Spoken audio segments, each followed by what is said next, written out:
Muchas gracias por invitarme.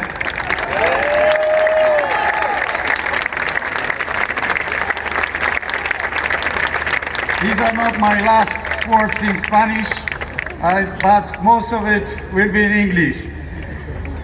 Ladies and gentlemen, dear friends, I have to confess something from the outset. Had I not been born Polish, I would have liked to have been Spanish. When my wife hears Julio Iglesias sing, or the other guy singing Tengo la camisa negra, Juanes, right? I have zero chance to get her attention. Zero. In Poland we had a band called Vox, and all the gentlemen from this group broke the hearts of many Polish women. Now, joking aside, I'm convinced that our mutual understanding results from the fact that despite our differences, we share the set of common values. Although Poland and Spain lie at two distant ends of Europe, we are very close.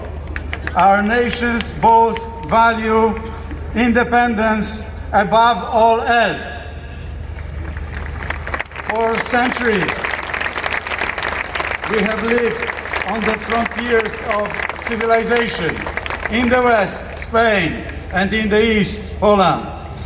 We were two wings of Europe, and the strength of these wings was faithfulness to tradition. Today, the EU wants to turn its back on tradition, thus undercutting its wings. A small number of bureaucrats in Brussels believe that they make up Europe, but they are wrong. Europe is made up of its nations, free and sovereign nations. Instead of relying on the strength of European nations and European tradition, the European Union invests in the strength of bureaucracy. Brussels institutions expand their competences, and they do this without any base in the treaties. We should not allow for this. In this way, they may indeed be able to build a transnational beast without real and traditional values, without a soul. To believe, ladies and gentlemen, that we can build the future without considering the past, to believe that we can find happiness while losing our identities, is pure fantasy. When Europe, instead of believing in man, began to believe in these artificial ideological formulas, it fell deep into a deep spiritual crisis. By casting off our national identities, we condemn future generations to live in a chaos of values. Tradition is that what bridges the past and the future. Without it, we fall into an abyss. Today, the greatest physical threat to our civilization is Russia. But another very important threat is destroying our own cultural heritage. That's madness. For years, a silent war has been waged in Europe against the values upon which our civilization has been built. And yet, we are all children of Christian civilization. We cannot forget about it. We have to be proud. We have to be proud as inheritors and beneficiaries of the greatest civilization, Christian civilization, the civilization which was and is most friendly to people, civilization which created present prosperity and which gives us good chances for better life of humankind in the future. Have you ever heard Russia apologize for something, or China? No. But we are constantly asked to apologize for who we are, for our national identities and our values. We have to say no. I will not apologize. I will not apologize for the fact that I am a Pole. I am a Christian. I am someone attached to such supposedly outdated values as the truth.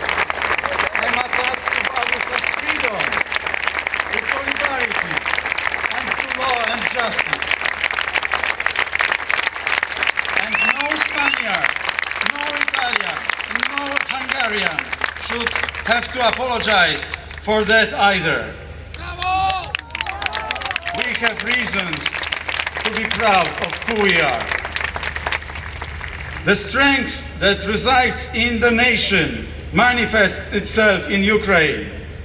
Ukrainians fight with lion hearts on their battlefield. And I am sure that with our help, they are going to finally win. And millions of Ukrainian mothers and children who found their second homes in Poland and in Spain will be able to go back to their homes, hopefully not destroyed homes. I know that the Spanish people very much support Ukraine, and I believe that this war is a moment of awakening for Europe. The truth is, some European elites were seduced by cheap gas contracts and the naive belief that Moscow was a credible partner, whereas the Kremlin acted like a drug dealer. It sold the gas cheaply, but the real price of the gas we see today in inflation, in very high energy prices, and the blood in Ukraine. But it is not the elite who are paying the price for these terrible mistakes. It is not the Brussels elite. It is ordinary people, normal, ordinary families in Spain, in Poland, and all over Europe who are paying this terrible price.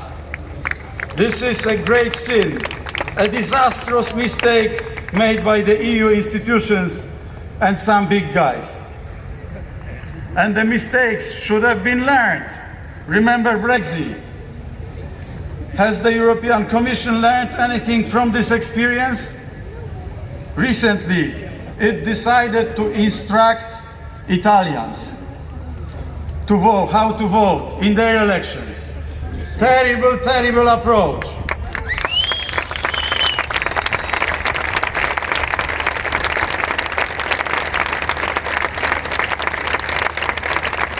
I am glad that many nations are rising up and beginning to understand that Europe must be safe from its true gravediggers, an army of officials convinced of their own infallibility.